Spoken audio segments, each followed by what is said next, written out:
Polémica existe por el uso de gastos reservados del ex subsecretario del Interior, Manuel Monsalve, quien, recordemos, se encuentra cumpliendo prisión preventiva en la cárcel de Rancagua.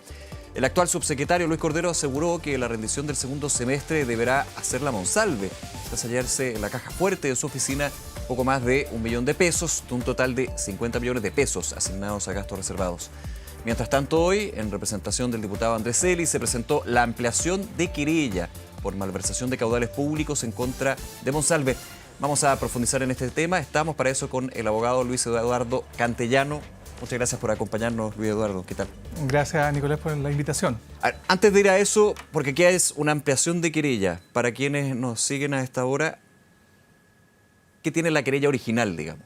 ¿Cuáles son los delitos originales y que se suma a lo que sería malversación de caudales públicos? Bueno, efectivamente, la querella que presentamos nosotros el 11 de noviembre, Nicolás, es una querella que apunta fundamentalmente a dos delitos basales. Uno, que es la obstrucción a la investigación, y el otro son infracciones derivadas de la ley de inteligencia. Por lo tanto, esta ampliación a la que tú haces referencia efectivamente viene a completar los hechos delictuosos, digamos, que nosotros hemos observado, que hemos investigado y estudiado, junto con el resto de los abogados y además con el equipo del diputado Andrés Celis, y hemos presentado efectivamente hoy día esa ampliación por este delito de malversación de caudales públicos. ¿Por qué incluir este delito, Luis Eduardo? Bueno, es un delito que se derivó a partir, naturalmente, de los hechos que fuimos conociendo en las dos audiencias de formalización y cautelares de los días pasados. Ya son delitos que de alguna manera van mostrando una cierta actuación por parte de la ex autoridad de Manuel Monsalve en relación a cómo llevaba su tren de vida y particularmente lo que pudimos observar respecto a cómo él pagaba, digamos, ciertas cuestiones de habitualidad social, como las comidas, los taxis, en términos de la utilización preferentemente del dinero en efectivo. Y naturalmente lo observado hoy día por el subsecretario actual viene a confirmar de alguna manera algún rasgo de esas características. Ahora, solo un punto me detengo ahí, y obviamente va a ser parte de la investigación al ampliar la querella también a malversación de caudales públicos, pero en los antecedentes lo menciona que se dieron en la audiencia de formalización, donde se formaliza por delitos de abuso sexual y violación. Recordemos, no están involucrados estos delitos. Podría haber una reformalización, lo podemos conversar. Pero los antecedentes dan cierta certeza de que efectivamente hubo un uso mal habido de estos dineros por parte de Monsalve. Bueno, en primer lugar aquí hay que contextualizar, digamos, el tema, porque efectivamente existen ciertas y determinadas reparticiones públicas entre las cuales se encuentra el Ministerio del Interior y la Subsecretaría del Interior, en que tienen, digamos, un acceso, digamos, a estos gastos reservados o que están financiados a través de la ley de presupuesto. Por lo tanto, son dineros públicos, son dineros que son entregados a partir, digamos, de la contribución de todos los chilenos. Entonces, desde ese punto de vista hay que tener en consideración ese aspecto. Y segundo, están establecidos en virtud de una ley particular y especial para el ejercicio de la función del cargo, en este caso de la Subsecretaría del Interior. Y en consecuencia, esos aspectos son los que a nosotros nos hacen mover a partir de todas estas antecedentes, investigaciones que se han ido a conocer algunas por la prensa en relación, digamos, a un eventual mal uso de estos recursos que, vuelvo a insistir, están destinados exclusivamente para la función del cargo. La ley es bien explícita, dice de que estos recursos tienen que estar dirigidos para aspectos de orden público, de seguridad interna, de seguridad externa, inteligencia y contrainteligencia. Y quizá, Nicolás, la única excepción que hace respecto de los gastos reservados respecto del presidente de la República, en donde efectivamente se establecen, digamos, otro tipo de gastos que no tengan que ver con estos generales, por llamarlo de alguna manera. Lo importante es esto de los gastos reservados, nos podemos ir a muchísimos casos también de alta connotación pública, el uso de gastos reservados, por ejemplo, en lo que fue el Ejército, en otras ramas de las Fuerzas Armadas, investigaciones que algunas han terminado, otras no. Y en ese sentido, también Carabinero en su minuto, son discrecionales.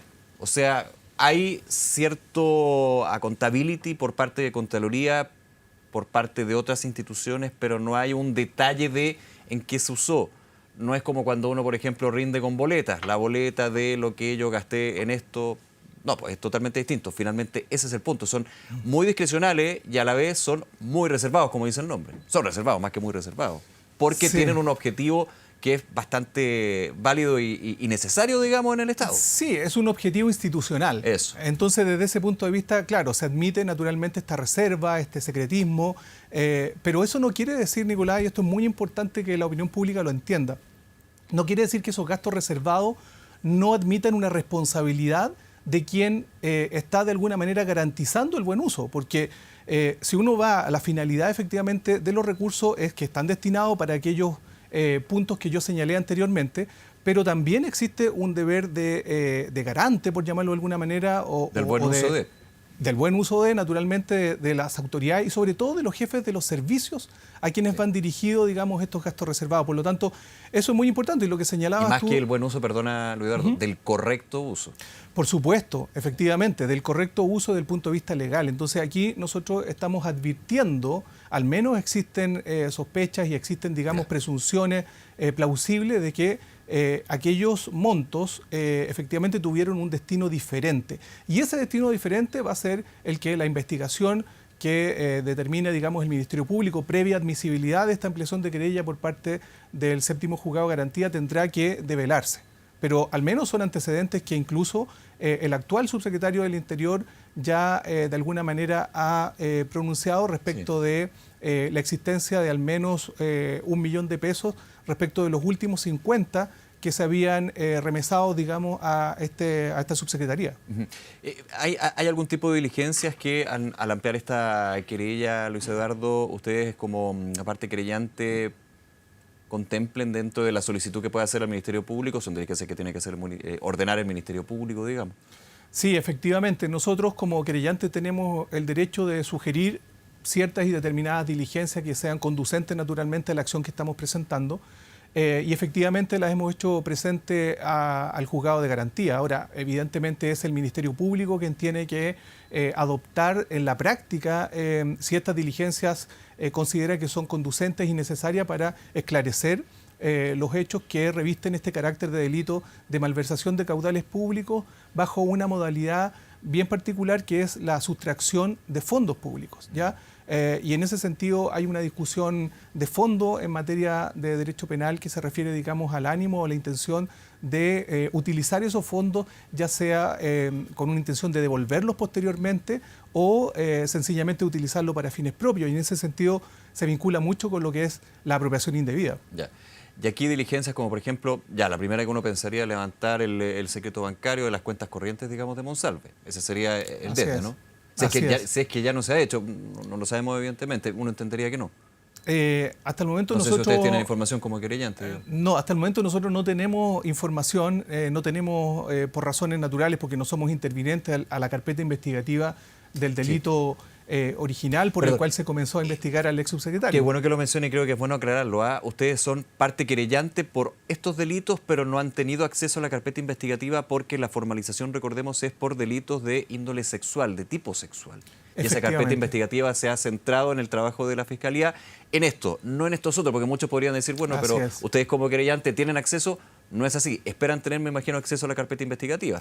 Esperamos tener acceso a esa carpeta investigativa en la parte que se relaciona y que se vincula con los delitos que nosotros hemos imputado tanto originalmente el día 11 de noviembre como el que hemos ampliado el día de hoy. Y para nosotros es muy importante porque, no obstante no ser interviniente, yo pude estar en las audiencias de formalización y naturalmente pude formarme una opinión respecto de las diligencias que el Ministerio Público ya ha realizado y algunas de ellas son bastante conducentes e interesantes, digamos, en lo que dice relación con los delitos que nosotros hoy día estamos presentando. Y eso es muy importante porque nosotros hemos sido muy responsables, Nicolás, lo hemos conversado mucho con el diputado Andrés Celi al momento, digamos, de interponer estas acciones penales porque evidentemente no queremos que esto se malinterprete o que se considere que es un aprovechamiento político o algún aspecto de esa índole. Ahora, ¿cómo se logra eso, Luis Eduardo, ya que lo mencionas, considerando que quien presenta la querella es un actor político, un diputado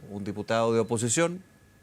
Muchos dirían, bueno, evidentemente puede haber una plausibilidad del aprovechamiento político. Bueno, ¿cómo despejar eso? Me imagino que usted me va a decir que no es así. Tengo claro, ¿por qué? Bueno, mire, la verdad de las cosas es que mi labor en este caso como abogado, como representante del diputado Celi es precisamente llevar precisamente toda esta discusión a un ámbito jurídico. Y ese ha sido, digamos, mi trabajo en este último tiempo respecto a cómo determinar efectivamente las actuaciones y participaciones de los imputados, de los querellados, en esta causa y naturalmente darle una interpretación del tipo jurídico. Por eso que yo hago al menos, digamos, ese comentario, porque evidentemente muchas veces se confunde, digamos, respecto de lo que se busca. Y por lo demás, es interesante manifestar también a la opinión pública en que la Cámara de Diputados, de acuerdo a la ley de inteligencia, también tiene una comisión de inteligencia. Sí, claro. Y en esa comisión de inteligencia, naturalmente, que es reservada, que es secreta, pero que no obstante eso levanta actas y levanta, digamos, documentos públicos, podría eventualmente existir también información muy interesante y muy importante. De hecho, en la ampliación de querella, perdón, en las diligencias que ustedes recomiendan o solicitan, digamos, al Ministerio Público, está que la Comisión de Inteligencia entregue estas actas reservadas.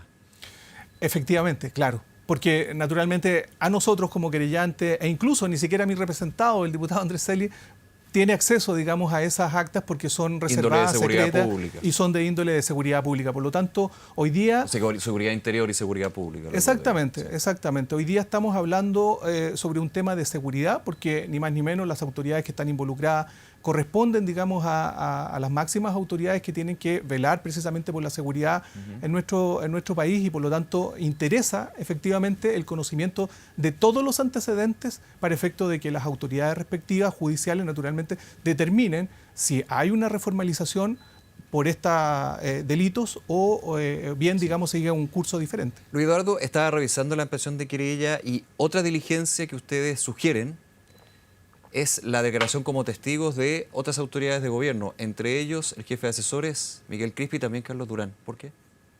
Bueno, esta es una ampliación, Nicolás, de querella que no puede olvidar ni tampoco, digamos, puede no hacerse cargo de la primera presentación que nosotros realizamos. Esto es un conjunto de actos que de alguna manera van, digamos, desarrollándose y se van determinando efectivamente conductas delictuales. Acá la investigación, por lo demás, podría perfectamente el día de mañana determinar la investigación respecto de otras personas que no han sido sindicadas ni tampoco mencionadas en la querella original ni en esta ampliación. Entonces, esto es una noticia en desarrollo, como dicen ustedes, los periodistas, que va a tener que determinar el Ministerio Público, porque a mi juicio existe antecedentes, a mi juicio existen, digamos, elementos de juicio para poder calificar y determinar que las actuaciones que realizaron estas autoridades se enmarcan dentro de los tipos penales que nosotros hemos considerado para efecto de interponer estas querellas. Luis Eduardo Cantellano, nuevamente, gracias por acompañarnos. Gracias a ti, Nicolás. Muy bien, hasta luego. Vale.